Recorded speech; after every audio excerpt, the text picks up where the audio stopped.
Hai, balik lagi dengan gue Bayu Tabusala di Ekonom Pemalas. Kali ini gue mau bahas tentang matrix yang biasanya orang lain gunakan, cuma menurut gue nggak berguna. Jadi, gue punya 3 matrix yang menurut gue ini benar-benar nggak berguna sama sekali buat gue pribadi. Dan gue akan jelasin kenapa alasannya. Pertama adalah comparison pair. Pair-nya sendiri itu menurut gue nggak serta-merta gue bilang berguna. Pair itu adalah price earning ratio, di mana adalah price dibagi atas earning, jadilah rasio tersebut.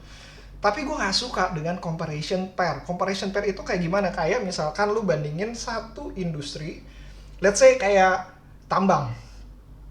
Tambang itu PE ratio-nya itu mungkin sekarang di antara angka 3 atau 4 di rata-rata industrinya. Mungkin gara-gara ada Bayan Resources yang PE-nya 17 dan segala macam. Tapi karena adanya comparison katanya 4, lu beranggapan bahwa PE 5 itu menjadi mahal gitu. Lo ngapain PE 5? Industrinya aja cuma PE 4 gitu. Atau lu ngomongin bahwa ngapain juga PE 3? Kalau misalkan PE 3 ke PE 4 gue cuma untung 25%. MOS-nya kurang dan segala macam. Gue nggak pernah suka dengan PE ratio comparison, apalagi dengan antar industrinya itu sendiri. Ada lagi kalau misalkan industri, misalkan tower dan rumah sakit. Tower kalau misalnya lo lihat PE ratio-nya menurut gua nggak masuk akal. Industri tower PE ratio-nya itu di atas 20-an semua. Kadang-kadang ada yang 17-18 kali. Gila men. Gila banget. Terus udah gitu kalau misalkan lo ngeliat rumah sakit sama juga di antara 20, bahkan sempat di angka 40 dan itu adalah dianggap normal. Gue pernah ngomong sama salah satu aset manajemen dan mereka beranggapan itu normal. Ya normalnya sebesar itu ya gue mau invest lah gitu. Rata-rata industrinya aja lu lihat aja 50, ini 20 men, dan menurut mereka MOS-nya tinggal 20 jadi 40. Itu kan jadi 50%. Kalau misalkan gue tarik cuma dapat 25% aja, gue udah cukup untung gitu. Itu berdasarkan pikiran-pikiran dari orang-orang yang menggunakan comparison pair. Gue nggak pernah suka. Kenapa? Karena sebagai investor kita sebenarnya punya banyak pilihan. Gak harus pasar modal. P/E ratio itu kan adalah inverted dari yield. Kebalikan dari yield. Jadi kalau misalkan P/E ratio-nya let's say 10, yieldnya berapa ya? 10 juga. Karena 100 bagi 10 ya 10. Kalau 15 berapa? 7%. Ya lu bandingin aja, lu bisa investasi dengan cara yang lebih aman, misalkan di deposito yang ngasilin bunganya 5-6%. Kalau sekarang ya mungkin 3 atau 4 lah gitu. Atau lo bisa masuk lagi kayak ke SBN atau obligasi yang bisa menghasilkan keuntungannya kayak 12-15%. SBN mungkin 7-8. Nah lo bisa menghasilkan hal tersebut let's say kayak hampir tiap tahun 7-8%. Apakah lo akan berinvestasi di perusahaan yang akan mengembalikan imbal hasil lo cuma sebesar 7-8% juga? Ya tergantung. P/E ratio itu kan hanya keadaan perusahaan pada saat ini. Belum tentu misalkan ada perkembangan dan segala macam. Tapi hitung-hitungan juga lah. P/E ratio 20 kan berarti 5%. 5 jadi 7%, itu butuh berapa lama, berapa tahun dengan pertumbuhan berapa sehingga dari 5 menjadi 7%. Itu mesti diperhitungkan, dan itu menurut gue kayak matrix yang tidak gue gunakan. Karena menurut gue yang paling benar adalah pair itu sendiri aja udah. Kalau misalnya perusahaannya 2 tahun dan lu merasa 2 tahun itu dia bisa balik modal dengan stagnan, dengan konsisten, ya artinya so be it lah, bahwa lu bisa investasi di perusahaan tersebut dengan imbal hasil hampir 50% tiap tahunnya. Ya itu yang sebenarnya gue ambil. Bukan gue membandingkan perusahaan di antara industrinya tersebut. Gue nggak bisa melakukan hal tersebut. Menurut gue tidak berguna. Kedua adalah price book value. Price book value menurut gue tidak mencerminkan apa-apa. Even Munger sendiri bilang bahwa ya nggak mencerminkan apa-apa, karena yang dihasilkan dari sebuah perusahaan itu adalah earnings, bukan dari earnings yang di-generating dari asetnya, bukan asetnya itu sendiri. Kecuali lu punya cara untuk mendapatkan nilai asetnya, dan ini yang dipelajari oleh Warren Buffett ketika dia berinvestasi di Berkshire Hathaway, di mana investasinya tersebut tidak menjadi menguntungkan karena menurut dia bisa execute asetnya, sehingga dia bisa execute asetnya untuk mengkapitalisasikan dan menghasilkan dia uang. Ternyata nggak semudah itu, karena kalau misalkan lu jual perusahaan tersebut, ya lu mesti diskon. Apakah perusahaan tersebut dalam kondisi yang jelek atau enggak? Itu yang pertama. Yang kedua, apakah industrinya dalam kondisi jelek atau enggak? Contoh lagi gue ngomongin perusahaan perkapalan atau mungkin pertambangan dan segala macam. Dalam kondisi perusahaannya lagi, industrinya lagi oke dan hype dan segala macam, tentu saja banyak orang yang akan membeli kapal, sehingga kapal-kapal tersebut akan terapresiasi. Begitu pula dengan kapal-kapal yang lama-lama. Kalau misalkan kapal baru terapresiasi, kapal lama terapresiasi, sehingga nilai value dari kapal tersebut akan mengalami kenaikan. Pertanyaannya, apakah perusahaan tersebut mau menjual kapal tersebut ke perusahaan pesaingannya? Yang pertama. Yang kedua, bagaimana lu yakin ketika lu berinvestasi pada perusahaan tersebut, industrinya lagi bagus? Bagaimana kalau misalkan tiba-tiba gak baik-baik aja? Tentu aja semuanya akan terdepresiasi nilainya. Dan berapa besar depresiasi nilai tersebut?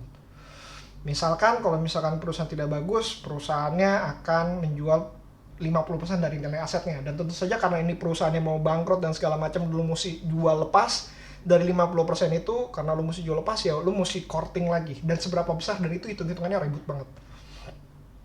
Menurut gua satu-satunya yang bisa dipakai PBV adalah ketika dia memiliki cash yang cukup tinggi. Itu pun kalau lu yakin bahwa cash tersebut bisa didistribusikan kepada investornya. Tapi gue nggak pakai PBV-nya, gue mendingan pakai cash flow, bukan cash flow maksudnya cash per marketplace, per market capitalization, cash after debt dan before tax sudah jelas lah, cash after debt per capitalization atau disebut dengan EV per market capitalization. Nah menurut gua ini adalah EV per share lah istilahnya gitu ya. Kalau misalkan ini dapat angkanya benar, ya gue tinggal cek. Dan itu menurut gue jauh lebih menarik untuk gue lihat, matriks yang jauh lebih menarik dibandingkan PBV itu sendiri.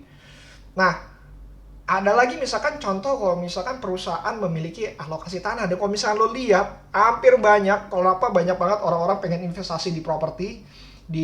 Maksud gue dalam hal ini adalah saham-saham properti, karena nilai tanahnya itu mungkin aja dia nggak diapresiasi. Buat apa kalau misalnya diapresiasi, gue kena pajak, mendingan gue jual. Pertanyaan kedua adalah, bisa nggak mereka menjual tanah-tanah, alokasi tanah yang mereka punya, dijual dengan harga sekarang dengan profit yang cukup lumayan, sehingga bisa mengembalikan uang dari investor tersebut. Dan itu adalah pertanyaan yang menurut gue harus dijawab ketika lo investasi di pasar properti saat ini. Gue sendiri jujurnya belum saat ini untuk investasi di pasar properti, di saham properti, tapi itu masih masuk ke daftar pertanyaan gue, karena menurut gue valuasi dari perusahaan properti ya menarik, tinggal masalah bagaimana mengkapitalisasikan aset tersebut sehingga berubah menjadi earning yang bisa gue dapatkan sebagai investor. Ketiga adalah EBITDA ini adalah earning before income tax, depreciation, and amortization. Mangger bilang ini adalah matriks paling bullshit yang pernah diajarkan ke MBA. Menurut gue, nggak bullshit.